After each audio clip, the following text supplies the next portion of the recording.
O ayan, no? Social ano. May iba't ibang angle na eh. Pero merong angle sa taas, merong angle sa gilid, yan. Anyway, sige. Daanan lang yan. Today is episode 89. When Culture Changes. Ang atin pong main text ay 2 Timothy 3:16 to 17. At ang supporting verses po natin ay Isaiah 40 verse 8, Matthew 24:35, Romans 12:2, Acts 17:11, Hebrews 4:12, and James 1:22. So dyan po nanggaling yung atin pong pagbubulay-bulayan. Lahat po ay galing sa banal na kasulatan. Ako po ang inyong lingkod, Pastor DJ Amordi, and you are listening to The Living Word Web Radio, the voice of inspiration across the airwaves. Kapag salungat sa Biblia ang pinaniniwalaan ng nakakarami, kultura ba ang susundin mo o ang salita ng Diyos? So yan po yung pag-uusapan natin.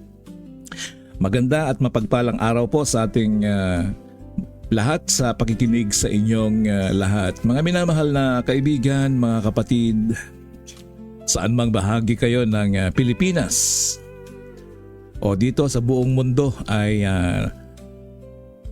saan kayo naroon? Alam niyo po, itong planeta natin ay nakahang sa buong kalawakan. At ang area ito, nandito si Sir Jim Freles, one of our DU, isa sa mga pinakamataas na grades, ng status ng ham radio operator, DU, Jim, DUGF. Mabuhay ka, sir. Ako hindi na ako nakapag-upgrade, hanggang sa DW na lang ako siguro. Pero balang araw, nandyan kasi yung passion natin eh. So nandito naman yung passion natin. Sige, tuloy-tuloy lang at samahan sa DX3L Latitude sa pangunguna ni Ma'am Tayag. Si Ma'am Carol, ang pangalan ni Ma'am? Nakalimutan ko na. Ang dami kasing Carol eh. Okay. Saan mang bahagi kayo ng Pilipinas o sa buong mundo naroon, maraming salamat sa inyong patuloy na pakikinig at sama-sama po tayo. So itong ating episode 89 at ang ating paksa ay When Culture Changes, God's Word Remains. Kapag nagbabago ang kultura, nananatili ang salita ng Diyos. Okay, let us pray for a while. Dakilang Panginoon, maraming salamat ulit sa bagong umagang ito, Ama. Maraming salamat at nagising kami, Panginoon, na humihinga at nasa mabuting kalagayan, Panginoon. Sa pagkakataong ito ay dalangin ko, Lord, ang lahat ng mga kaibigan na makakapakinig na maintindihan at maisa puso at maisa isip ang aming mapagbulay-bulayan. Tulungan mo kaming wag lamang maghanap ng mensaheng gusto naming marinig, kundi maging handang sumunod sa iyong kalooban. Sa Banal na Espiritu, gabayan mo ang bawat tagapakinig. Ilayo mo kami sa anumang maling turo, kalituhan at kompromiso. Naway ang mensaheng ito ay maging tapat sa kasulatan, magbigay sa kaluwalhatian ni Kristo. Sa pangalan ni Jesus, Amen. Mga kapatid, nabubuhay tayo sa isang mundong mabilis magbago. Kahapon pag-aralan po natin, napagbulay-bulayan po natin patungkol sa artificial intelligence. Kaya napakabilis po ang mundong ito, mabilis magbago. At nagbabago ang teknolohiya. Nagbabago ang mga uso. Ayan, yung noong uso yung green na buhok. Marami ring nagpagupit ng may kulay-kulay na green. Nagbabago ang batas, nagbabago ang mga opinyon ng lipunan. Ang dating itinuturing na mali ay maaaring ngayong tawaging normal. Ang dating kinikilalang katotohanan ay tinatawag na lamang na personal opinion. Naririnig natin ang mga katagang may sarili akong pag-interpret, may sarili akong katotohanan, buhay ko ito. Kung masaya ako, tama siguro ito. Kung maraming gumagawa, hindi naman siguro masama. Kung trending, dapat tanggapin. Ngunit ang isang bagay ay hindi nagiging tama dahil lamang marami ang gumagawa nito. Hindi rin nagiging mali ang katotohanan dahil hindi ito popular.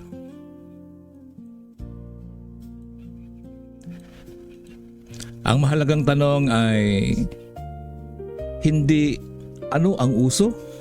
Ang mahalagang tanong po ay ano ang sinasabi ng Diyos? Tayo po ay nakikiayon sa sunod sa uso. Ito yung uso ngayon. Maraming uso. Noon uso, panahon namin ay uso ng Belbao Tumblos. Pero hindi po yan. Yung pinakaano dito ay yung mga bagong uso ngayon na kung saan ay nasasagasaan po ang salita ng Diyos. Ang sabi sa Isaiah 40 verse 8, ang damo ay natutuyo at ang bulaklak ay nalalanta. Ngunit ang salita ng Diyos ay mananatili magpakailanman. At sinabi ni Jesus sa Matthew 24:35, ang langit at ang lupa ay lilipas, ngunit ang aking mga salita ay hindi lilipas.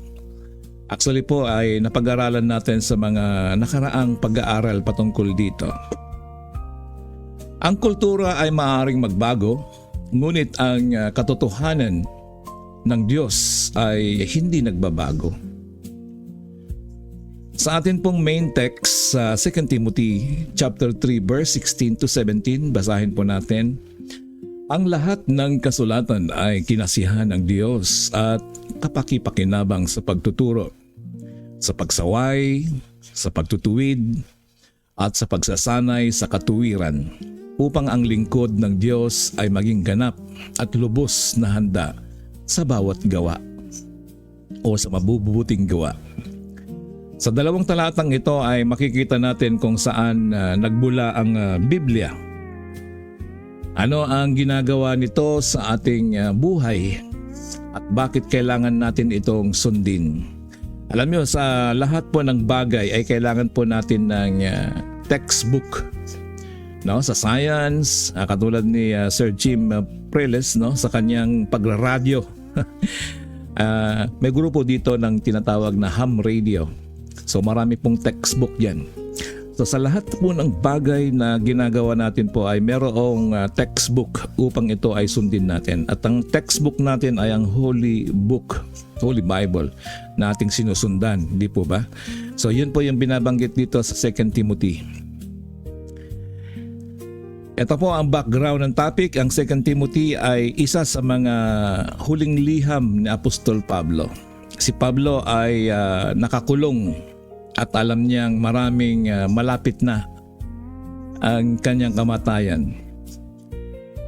Ang sinusulatan niya ay si Timothy, isang batang pastor na humaharap sa maling turo, panghihina, pag-uusig at mga taong ayaw ng makinig sa katotohanan. Sa palagay niyo sa panahon ngayon ay ayaw na makinig ng katotohanan ng mga tao? Yan, dahil po busy na po lahat. Wala na po tayong oras para makinig ng salita ng Diyos.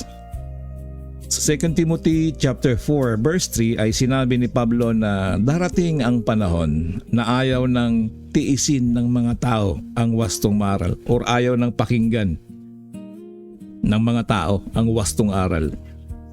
Kaya bantayan po ninyo ang inyong mga anak dahil pakatindi po ng impluensya ng mundo ngayon.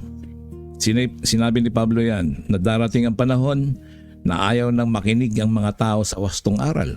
Sa halip, maghahanap sila ng mga gusto lang marinig nila or gurong magsasabi lamang ng gusto nilang marinig. Napapanahon ito, marami ang gustong makarinig tungkol sa blessing. Ngunit ayaw pag-usapan ang repentance. Gusto nila ang Christianity, pero ayaw nila sa commitment. Gusto nila ang Panginoong Jesus na tagapagligtas, ngunit ayaw nilang kilalanin siya bilang Panginoon. Gusto nila ng sermon na magpapasaya sa kanila, ngunit ayaw nila ng mensaheng matutuwid. Kaya katulad nila na sinasabi na yung prosperity gospel, no? Sa prosperity gospel, wala ka pong maririnig doon kundi puro biyaya, kundi positive thinking, no? Ngunit hindi sinabi ni Pablo kay Timothy na baguhin ang mensahe upang tanggapin ang kultura o tanggapin siya ng kultura. Itong kultura na ito, marami pong mga iba't ibang klaseng kultura, no? Ng mga Pilipino, kahit dito na nga lang sa Pilipinas kultura ng Luzon, Visayas, Mindanao, kaya gusto nilang hatiin yung Mindanao. Or sa lahat po, especially sa mundong ito, sa ating ginagalawang mundo, iba-iba po yung kultura. Pero pagdating po sa banal na kasulatan ay pag sinabi mong Kristiyano ay iisa po yan. Iisa po yung sinusundan ang banal na kasulatan. Ang sinabi niya ay manatili sa katotohanang natutuhan niya at manghawak sa kasulatan. So, sabi ni Apostol Pablo ay manatili kayo kahit ano pa mang dumating na pagbabago ng kultura. Okay, dating po tayo at ito po yung unang puntos natin. Ang sabi ay, the Bible comes from God. Ang Biblia ay nagmula sa Diyos. Sabi ng teksto, ang lahat ng kasulatan ay kinasihan ng Diyos. Ang Biblia ay hindi lamang koleksyon ng magagandang idea ng tao tungkol sa Diyos. Ito ay salita ng Diyos na pinapahayag sa pamamagitan ng manunulat na pinatnubayan ng banal na Espiritu. Dahil ang Biblia ay nagmula sa Diyos, ito ay may authority sa ating buhay. Sino po ang may Bible sa inyo? Meron na po ba kayong mga Bible? Actually, hindi na rin po naman kailangan yung physical. Meron po tayong mga cellphone at dito nakalagay lahat yung mga sinasabi ng Biblia. Pero mas maganda po kung magkaroon kayo ng physical na Biblia na kung saan ay nasusulatan. Ang Biblia ang nagsasabi kung ano ang dapat nating paniwalaan at kung paano tayo dapat mamuhay. So yan po yung ating guidelines, no? Hindi natin maaring piliin lamang ang mga pangakong gusto nating habang tinatanggihan ang mga utos na mahirap sundin. Hindi maaring gusto natin ang kapatawaran ngunit ayaw natin sa pagsisisi. Hindi maaring gusto natin ang pag-ibig ng Diyos ngunit tinatanggihan natin ang kanyang kabanalan. Hindi maaring gusto natin ang langit ngunit ayaw nating sumunod kay Kristo. Pag tinanong mo ang bawat isa, o sinong gustong pumunta sa langit, pakitaas ang kamay. Sigurado po lahat yan magtataas. Sino bang ayaw doon sa langit? Pero ayaw nilang sumunod kay Kristo. So bilang mga tunay at totoong anak ng Diyos, ang pinanghahawakan natin na ang kasulatan ang pinakamataas na pamantayan sa pananampalataya at pamumuhay. Hindi po ang kultura. Isang part na kultura, kung ito ay didefine po natin, ito yung kinalakihan nating mga kultura, no? Yung sinabing dito na ako mamamatay kasi ito na yung relihiyon ko. So napunong-puno ng kultura yan. At kung sa mga baryo-baryo, ito naman yung mga pamahiin, ang daming pamahiin, no? So iba't iba ang sa iba't ibang baryo. Nako, gabi na, huwag kang magwalis. Ganon. Tapos papunta sa simbahan, nakakita ng itim na pusa. Nung may nakitang itim na pusa, hindi na tumuloy. Oh. Ayan, at tuwing gabi, huwag kang magwawalis, mga ganyan, no? So kasama po yan sa mga kultura na minsan ay nagiging hadlang sa ating pagsunod sa ating Diyos. Hindi ang personal na karanasan, hindi ang opinion ng pastor, hindi ang tradisyon, hindi ang social media, Ang lahat ng ito ay kailangang suriin ayon sa salita ng Diyos. Mahalaga ang pastor, ngunit maaring magkamali ang pastor. Mahalaga ang tradisyon, ngunit maaring magkamali ang tradisyon. Mahalaga ang ating damdamin, ngunit maaring malinlang ang ating damdamin. Kaya kailangan natin ng matibay at hindi nagbabagong pamantayan ng Biblia. Narito po ang pangalawang points. The Bible teaches, exposes, and corrects. Ang Biblia ay nagtuturo, sumasayaw, sumasaway at nagtutuwid. So yan po yung the Bible teaches, exposes, and corrects. Ang Biblia ay nagtuturo po talaga ng tamang daan at nagtutuwid sa atin. Sinabi ni Pablo na ang kasulatan ay kapakipakinabang sa pagtuturo, sa pagsaway. Turuan po natin yung mga anak natin sa pagbabasa ng Biblia, sa pagtutuwid at sa pagsasanay sa katuwiran. Ang Biblia ay nagtuturo kung ano ang totoo. Tinuturuan tayo nito kung sino ang Diyos, sino si Kristo, ano ang kasalanan, paano maliligtas ang tao, at paano dapat mamuhay ang isang pananampalataya. So diyan lamang, actually sa mensaheng ito, kung tutusin, ito na po yung pinaka na sa buong buhay natin. Ito yung talagang itinuturo sa atin ng banal na kasulatan. Hindi po yung sapat na sincere lamang, kundi maari tayong sincere ngunit mali ang paniniwala. So marami po yan, no?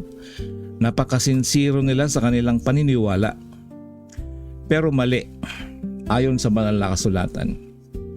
Hindi sapat na emotional ang isang mensahe. Hindi lahat nakakaantig ng damdamin ay biblical. Kailangan natin ng sound doctrine, tamang turo mula sa kasulatan. Ang Biblia ay sumasuway kung ano ang mali. Sabi sa Hebrews 4:12, ang salita ng Diyos ay buhay, napakapangyarihan at nakakaunawa ng mga pag-iisip at mga layunin ng puso. Ang Biblia ay parang salamin. Pinapakita nito ang ating pride, ang ating galit, ang ating inggit, ang ating kasakiman, at sinungalingan, ang ating lust, ang ating bitterness, at kawalan ng pananampalataya. Ngunit madalas ginagamit natin ang Biblia upang makita ang kasalanan ng ibang tao. Sinasabi natin, dapat marinig ito ng asawa mo para ito sa kapitbahay ko. Dapat mapakinggan ito ng kaaway ko. Ngunit bago natin gamitin ang Biblia bilang ilaw upang hanapin ang mali sa iba, hayaan muna natin itong maging salamin ng ating sariling buhay, ng sarili nating puso. Ang unang tanong ay hindi sino ang kailangang makarinig nito. Ang unang tanong ay, Panginoon, ano ang nais mong baguhin sa akin? Ang Biblia ay nagtutuwid. Hindi lamang ito ipinapakita kung saan tayo nagkamali. Pinapakita rin ito ang daan pabalik. Kapag naligaw tayo, ay tinatawag tayong pabalik.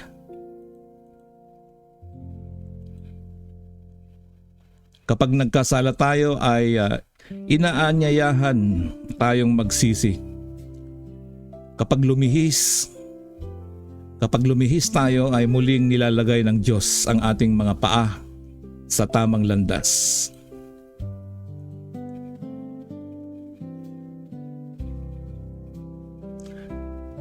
Ang salita mo ay ilawan. Ang sabi sa Psalms 119, 105, ang salita mo ay ilawan sa aking mga paa at sa liwanag sa aking landas. Hindi tayo tinutuwid ng Diyos upang ipahiya tayo. Tinutuwid niya tayo dahil mahal niya tayo. Ito po ang pangatlo, the Bible trains us to live rightly. Sinasanay tayo ng Biblia sa matuwid na pamumuhay. Ang Christian life ay hindi lamang isang emotional na experience. Ito ay araw-araw na pagsunod. Ang isang atleta ay hindi nagiging malakas dahil minsan siyang nag-ehersesyo. Ang isang sundalo ay hindi handa dahil minsan siyang nag-training, no? Kailangan po ng regular. Ito yung regular na disiplina. Alam niyo po, sa panahon ngayon, yung mga bata, ang hirap i-disiplina. So, paano nyo ba ito dinidisiplina ang inyong mga anak? Lalo ngayon, merong batas na kapag pinalo mo ang iyong anak, ikaw pa yung pagagalitan ng gobyerno. No? Hindi po katulad noong araw. So, meron din po sinasabi ng Biblia na kung paano po natin disiplinahin ang ating mga anak. Totoo po yun. Yan, hanapin po natin. Noong araw sino bang hindi nakatikim sa edad nating ito, no? Sa mga magulang natin. Ganon din po ang ating spiritual life, hindi po sapat na by ang tawag dito sa ating spiritual life po ay kailangan po natin i-exercise. Katulad ng katawan natin na tayo po ay kumakain ng salita ay ng itong katawang ito, no? Pinapakain natin araw-araw. Pinapakain natin ng adobo. Pinapakain natin ng sari-saring masasarap na pagkain. So, malusog na po yung ating katawang panlupa. Pero paano po yung ating espiritu? Imagine niyo na lang kung sino noong panahon na ikaw ay hindi mo pinapakain yung sarili mo o hindi ka nakikinig ng salita ng Diyos. Kailangan po natin, ang sabi sa Matthew 4:4, hindi lamang sa tinapay na bubuhay ang isang tao, kundi sa bawat salita ng Diyos. Amen? So kailangan po natin pakainin araw-araw ang ating ang ating katawan, ang ating espiritu. Katulad ng pagpapakain natin sa ating katawan. Ang sabi po ng banal na kasulatan, ang sabi dito ay hindi sapat na nakikinig tayo ng sermon kapag may problema. Kailangan nating basahin, pag-aralan, paniwalaan ang salita ng Diyos araw-araw. So yan po yung binabanggit po niyan.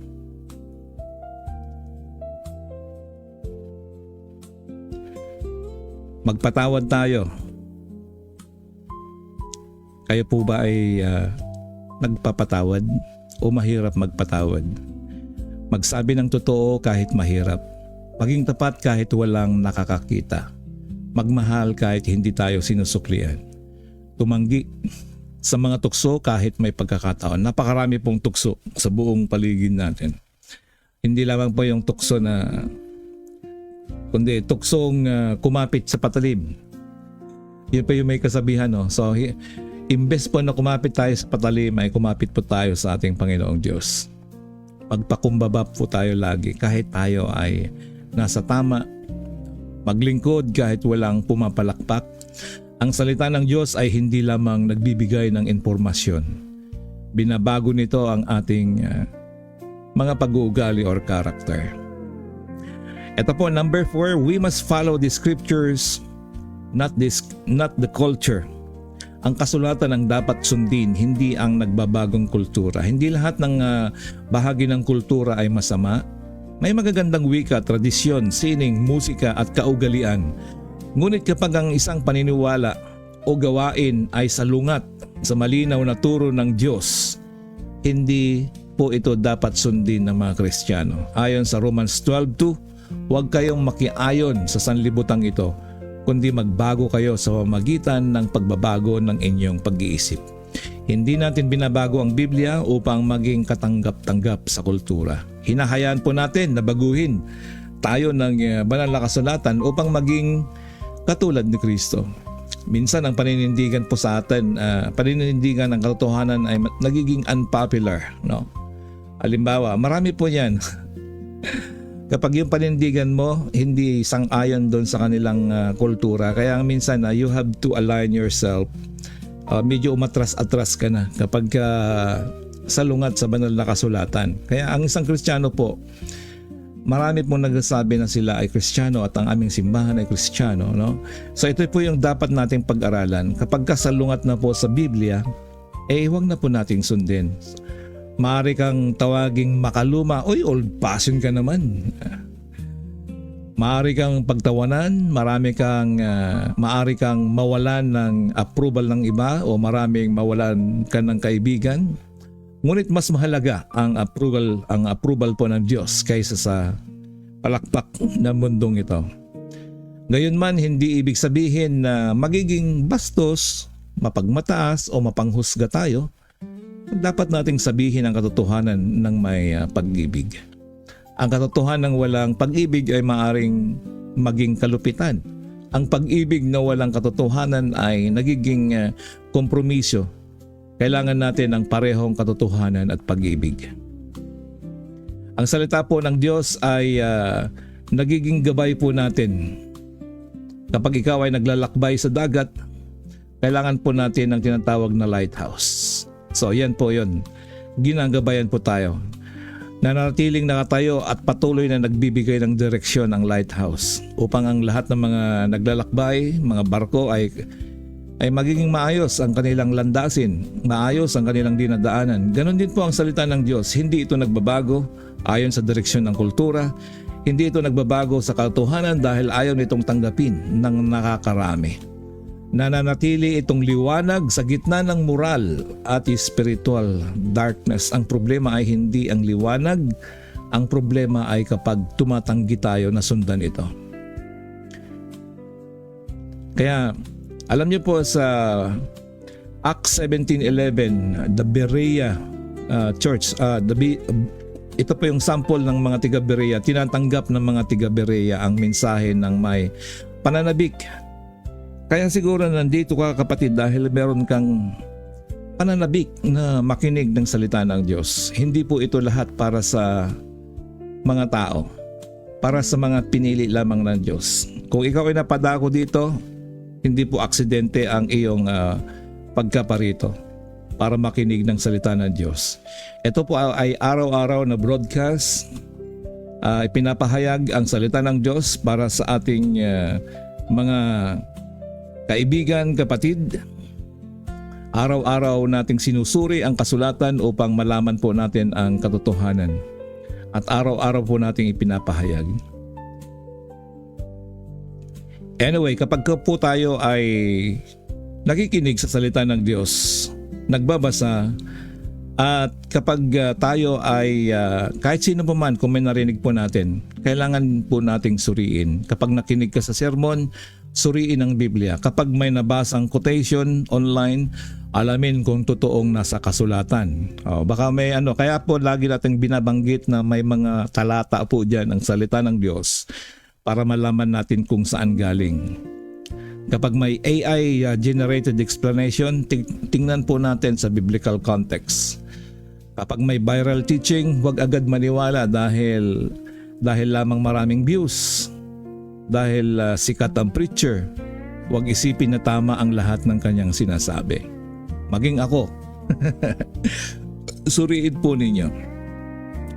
Pero ang sa akin po bilang isang nagtuturo, meron po tayong basihan sa salita ng Diyos. At higit sa lahat po nandyan yung listahan. Mukhang mali yung tinuro ni di ba makikita nyo po doon. Kaya kailangan po ay suriin din po natin kung sino yung mga itinuturo, kung ano yung mga itinuturo. Bukas ang puso, ngunit bukas din ang Biblia. Basahin ang Biblia araw-araw, huwag hintaying magkaroon ng problema bago ito buksan. Gawin itong regular na pagkain ng iyong kaluluwa. Minsan pinapagpag na yung dahil puno ng alikabok, hindi naman nagagamit. Baka meron kayong mga Biblia dyan na nandyan sa tabi-tabi. Punasan na po at simulan na pong basahin. Anyway, pag-aralan ng konteksto, huwag kumuha ng verse upang suportahan lamang ang gusto mong paniwalaan. Basahin ang buong bahagi at unawain ang tunay na mensahe. Suriin ang bawat turo. Hindi lahat ng Kristiyano ay sounding message ay biblical. Subukin ang sermon, video, quotation at advice ayon sa kasulatan, no? So tayo pong mga kaibigan, no, na nakikinig ngayon, kung nandito na po kayo, episode 89 na po tayo. So ibig sabihin sa tagal po na yan ay marami na po tayong natutunan kung atin pong isinasapuso at isinasaisip. Ngayon, araw na ito po bibigyan kong diin, no? Marami pong nagtuturo diyan. Marami pong nagbabahagi ng salita ng Diyos. Ay meron po akong ituturo sa inyo na pinakamahalaga na kailangan yung tanungin kung sila ay tama. Kaya huwag po tayo magiging basta-basta sumusunod o nakikinig lamang. So alamin po natin yung text, para saan ito sinasabi, ano ang nakasaad dito. So hindi ka na po maliligaw. Hindi ka na maliligaw ng landas. So purihin po ang Panginoon. Kung itong araw na ito ay narinig mo ang salita ng Diyos na pagbulay-bulayan, ito po yung ating reflection. Mga kapatid, tanungin po natin ang ating sarili. Mas pinapahalagan ko ba ang approval ng tao kaysa approval ng Diyos? Alam niyo po, tayo po ay kailangang tumayo, makinig lamang sa sinasabi ng Biblia. Huwag na po nating isama yung may mga additional. Marami pong additional dyan minsan Yan po yung mga kultura na idinadagdag sa banal na kasulatan. May bahagi ba ang Biblia na ayaw kong sundin dahil sa lungat ito sa aking kagustuhan? Pinipili ko lamang ba ang mga talatang komportable para sa akin? Kapag magkaiba ang sinasabi ng kultura at kasulatan, alin ang sinusunod ko? Binabasa ko ba ang Biblia upang makilala at sundin ang Diyos? O patunayan lamang na tama ako? May kasalanan bang malinaw na ipinapakita ng Diyos ngunit patuloy kong ipinagtatanggol? May utos bang naunawaan ko ngunit patuloy kong ipinagpapaliban? Ang salita ng Diyos ay hindi ibinigay lamang upang basahin. Ibinigay ito upang paniwalaan, sundin at isabuhay. Marahil sinasabi ng Panginoon sa iyo ngayon, bumalik ka sa aking salita. Maaring napuno ang iyong isip ng maraming opinyon, ngunit kulang sa biblical foundation. Maaring mas marami kang oral sa social media kaysa sa scripture. O maaring pinapayagan mong kultura ang magdikta ng iyong identity, morality at purpose. Ngunit ngayon ay inaanyayahan ka ng Diyos. Bumalik sa Biblia, bumalik sa katotohanan, bumalik sa pagsunod, bumalik kay Kristo. Hindi sapat na may Biblia sa ating bahay. Kailangan ang salita ng Diyos ay nananahan sa ating puso. Ang sentro ng Biblia ay ang mabuting balita ni Hesus Kristo. Itinuturo ang kasulatan na tayong lahat ay nagkasala at nahiwalay sa Diyos. Hindi natin kayang iligtas ang ating sarili sa pamamagitan ng mabubuting gawa o relihiyon. Ngunit, eto, ang sabi ng Diyos, I am the way, the truth, and the life. No one comes to the Father except through me. Ako, si Jesus, siya pong nagsasabi niyan. Siya ay namuhay na walang kasalanan, namatay sa krus bilang kabayaran ng ating kasalanan, at muling nabuhay sa ikatlong araw. Ang sino mang magsisisi at sasampalataya sa ating Panginoong Jesucristo ay patatawarin at magkaroon ng buhay na walang hanggan. Kaibigan, ang pinakamahalagang tanong, ano ang gagawin mo kay Jesus Christ or sa Panginoong Jesucristo? Maaari kang manalangin ng taimtim, Panginoong Jesus, inaamin kong ako ay makasalanan. Kailangan ko ng iyong kapatawaran. Naniniwala akong namatay ka sa krus para sa aking kasalanan at muling nabuhay. Nagsisisi ako at nagtitiwala sa iyo bilang Panginoon at tagapagligtas. Baguhin mo ang aking puso at turuan mo akong mamuhay ayon sa iyong salita. So yan lamang po ang simpleng panalangin upang ikaw ay makapanumbalik at ikaw ay mamuhay kasama ang ating Panginoong Hesukristo sa mundong ito. Tapos na po ang ating pagbubulay-bulay sa episode 89, When Culture Changes. So, papatuloy po tayo sa susunod na kabanata. Tayo po ay saglit na manalangin. Dakilang Panginoon, maraming salamat po sa iyong salita na hindi nagbabago. Maraming salamat, Lord, sa kahit ano pa mang uso, opinyon sa aming henerasyon ngayon. Ngunit ang iyong katotohanan ay mananatili magpakailanman. Patawarin mo kami sa aming mga pagkakataong mas pinapaniwalaan namin ang mga boses ng mundo kaysa sa iyong mga tinig. Patawarin mo kami kapag pinili lamang namin ang mga bahagi ng Biblia na komportable para sa amin. Bigyan mo kami ng malalim na pag-ibig sa kasulatan at disiplina upang magbasa, mag-aral, magnilay at sumunod. Bigyan mo kami ng discernment upang makilala ang katotohanan sa kasinungalingan. Ingatan mo kami sa maling turo, spiritual deception at cultural compromise. Palakasin mo ang mga pastor, Bible teachers upang ipangaral ang iyong salita ng tapat, may tapang, kababaang loob at pag-ibig. Tulungan mo ang mga magulang at nagtuturo ng biblical truth sa kanilang mga anak. Tulungan mo ang mga kabataan na manindigan sa gitna ng pressure mula sa social media, paaralan, barkada at kultura. Tulungan mo ang mga content creators na gamitin ang kanilang platform upang maghatid ng katotohanan, pag-asa at liwanag. Sa mga nalilito, magbigay ka ng kaliwanagan. Sa mga naligaw, ibalik mo sila sa tamang landas. Sa mga nahihirapang sumunod, bigyan mo sila ng lakas. Sa mga nakompromiso, pagkalooban mo sila ng buhay ng pagsisisi. Gawin mo kaming hindi lamang tagapakinig kundi tagasunod ng iyong salita. Kapag nagbabago ang kultura, tulungan mo kaming manatiling matatag. Ang iyong salita ang aming iwanan, ang ilawan, pundasyon at gaway. Maraming salamat, dakilang Diyos, at sa muli ay magkakahiwalay kami panandalian. Samahan mo ang bawat isa sa amin, Panginoon. Palaguin mo at bigyan biyaya, Panginoon, ng mga nangangailangan. Sa tanging pangalan ni Jesus. Amen.